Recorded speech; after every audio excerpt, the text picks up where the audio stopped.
Dengan bahasa tegas saya katakan, Anda bisa mendidik orang agar Anda tidak radikal, deradikalisasi, tapi at the same time Anda koruptor. Nggak bisa. Nggak bisa.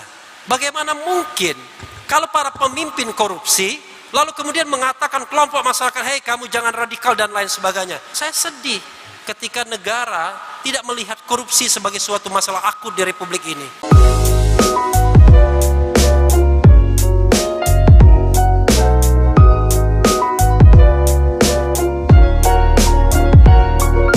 Pendekatan kita selalu menyalahkan kelompok society. Bahkan bahasanya pakai bahasa mengancam. Pakai bahasa yang mengancam. Kalau ada yang coba-coba mengganggu Pancasila, akan berhadapan dengan saya. Kan begitu? Kalau ada yang coba-coba mengganggu ini, akan berhadapan dengan saya dan lain sebagainya. Apa begitu cara kita berbangsa dan bernegara, main ancam-mengancam? Maka kegelisahan itu saya salurkan dalam 2 tweet terakhir saya, hampir terakhir. Tweet pertama, tugas negara itu adalah melindungi segenap bangsa. Negara tidak boleh menggunakan kelompok masyarakat yang satu untuk menghantam atau menghadapi kelompok masyarakat lainnya. Tidak boleh. Juga tidak boleh negara membiarkan dirinya digunakan oleh satu kelompok masyarakat untuk menghadapi atau menghantam kelompok masyarakat lainnya.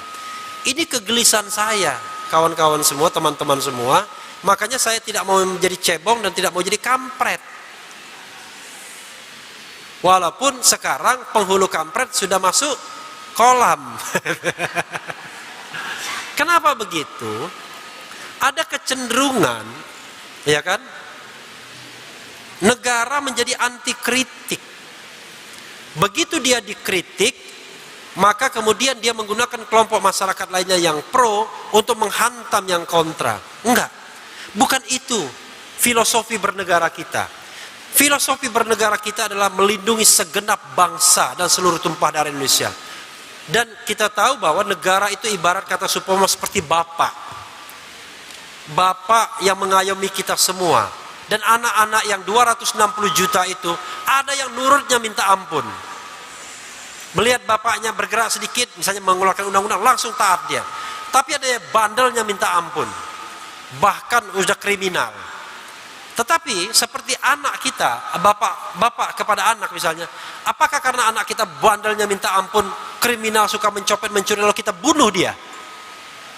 Kita matikan dia? Kan tidak begitu cara berpikirnya. Cara berpikirnya itu kita dengan kasih, ya kan? Saya kira itu ajaran agama, dengan rahmat. Makanya saya katakan, kalau misalnya ada warga negara Indonesia yang terpapar ISIS misalnya, datang ke Suriah ikut ISIS, bukan kemudian negara mengentertain keinginan kelompok masyarakat lainnya agar orang itu diusir dari negara Indonesia. Bukan begitu cara bernegara. Itu cara yang keliru menurut saya. Yang benar adalah ambil dia, selamatkan dia, agar dia tidak terbunuh percuma nyawanya, karena dia adalah warga negara Republik Indonesia yang berhak atas perlindungan negara. Mungkin dia salah, tetapi cara negara memperlakukan tidak boleh, apalagi mencabut kewarganegaraannya yang membuat dia jadi stateless. Tapi kita kadang-kadang sering mendengar, usir dia yang tidak percaya Pancasila, bunuh saja dan lain sebagainya.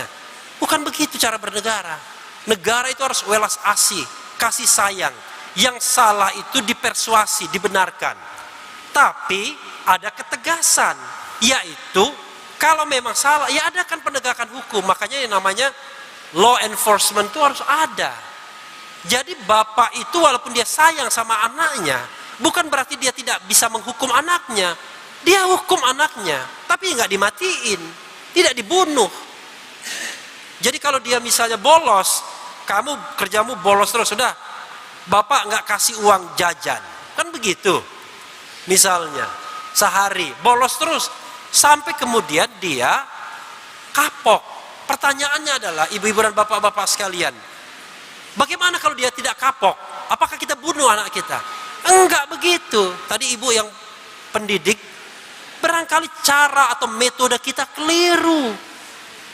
Cara pendekatan kita itu tidak persuasif sehingga orang lain tidak berubah.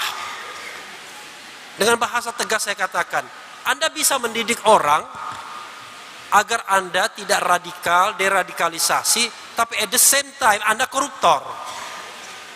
Nggak bisa. Nggak bisa. Bagaimana mungkin kalau para pemimpin korupsi, lalu kemudian mengatakan kelompok masyarakat, hei kamu jangan radikal dan lain sebagainya. Tapi at the same time, pada waktu yang bersamaan, dia tunjukkan kemewahannya. Mobil pribadinya, coba tunjukkan ke saya, ada nggak pemimpin-pemimpin yang miskin di republik ini? Semuanya pamer kekayaan, hengki-pengki dalam bisnis. Lalu kemudian kelompok kecil masyarakat di-blame, disalahkan terus-menerus sebagai virus-virus yang merontokkan negara ini. Makanya saya katakan saya sedih ketika negara tidak melihat korupsi sebagai suatu masalah akut di republik ini. Kira-kira begitu. Nah, itu marahnya Refli Harun kan begitu. Sobat RH sekalian, itulah tadi penggalan ceramah saya di Universitas Flores ND Nusa Tenggara Timur tahun lalu bulan Oktober tanggal 26. Sengaja saya cuplikan buat Sobat RH karena itu menggambarkan kegelisahan dan sikap saya sejak lama terhadap bagaimana negara yang seharusnya berperan, bersikap terhadap kelompok-kelompok di masyarakat, baik yang pro maupun yang kontra negara, yang pro dan kontra pemerintah. Jangan lupa ikuti terus channel ini, karena di channel ini Anda akan diraih, ditipu, dibaperin di jalur khusus. Karena channel ini mengancam, memeras, dan membenci. Jangan lupa ya, subscribe, like, comment, and share. Yeah.